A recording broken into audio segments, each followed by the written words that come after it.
Guerre États-Unis, Iran, Israël. Point technique important, l'impact sur le nucléaire. Beaucoup se posent des questions, mais pourquoi les États-Unis font ça, etc. Israël, etc. On va vous expliquer.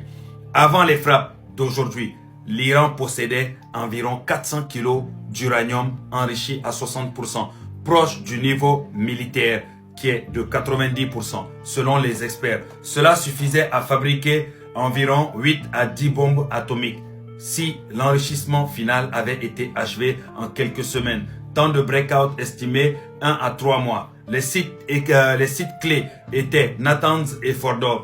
Enrichissement par centrifugeuse souterraine. Au niveau de ISPA, conversion de l'uranium et comme les opérations Lion rugissant, Israël et Fureur épique, États-Unis ont visé précisément ces installations-là dès 6h15 du matin.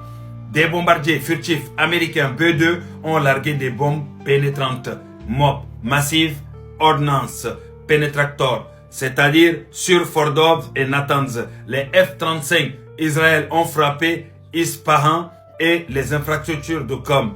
Résultat estimé, évaluation préliminaire du Pentagone et du renseignement plutôt israélien, destruction massive des centrifugeuses, plus de 70% des capacités d'enrichissement hors service, d'après toujours les renseignements au niveau de l'Israël et des États-Unis. Endommagement des systèmes de ventilation et d'alimentation électrique souterrain. Stock d'uranium enrichi, probablement contaminé ou inaccessible. Le programme nucléaire iranien est retardé de plusieurs années. Estimation de base 2 à 4 ans. Haute 5 à 7 ans. C'est-à-dire que pas de risque de fuite radioactive majeure. Il s'agit d'installations d'enrichissement gaz UFC. Pas de réacteur en fonctionnement avec combustible irradié. Aucun nuage radioactif comme à Tchernobyl. Objectif officiel de Trump et de Netanyahou.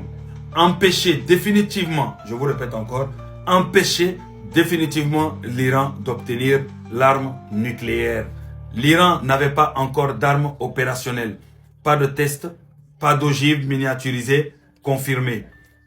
Conséquence, cette frappe réduit drastiquement la menace existentielle pour Israël et les États-Unis. En tout cas, eux, ils estiment que c'est une menace existentielle. Donc, on va le dire comme ça. Mais, augmente les risques, en fait, le risque de riposte asymétrique iranienne. C'est-à-dire missiles, proxy, mines dans le détroit d'Ormuz. En France, aucun risque direct pour le territoire français. Le gouvernement suit la situation via le Conseil de défense qui a eu lieu à 18h il y a 1 heure. Hein? Et d'ailleurs même, le président de la France a déclaré après cela, il a fait un discours. Hein? Il a déclaré que la France n'était pas au courant de l'opération. La France n'a pas été informée. Il précise que cette opération a été menée sans la France et que cette décision a été prise par les États-Unis et Israël uniquement. On suit ça de près et on vous informe en temps et en heure.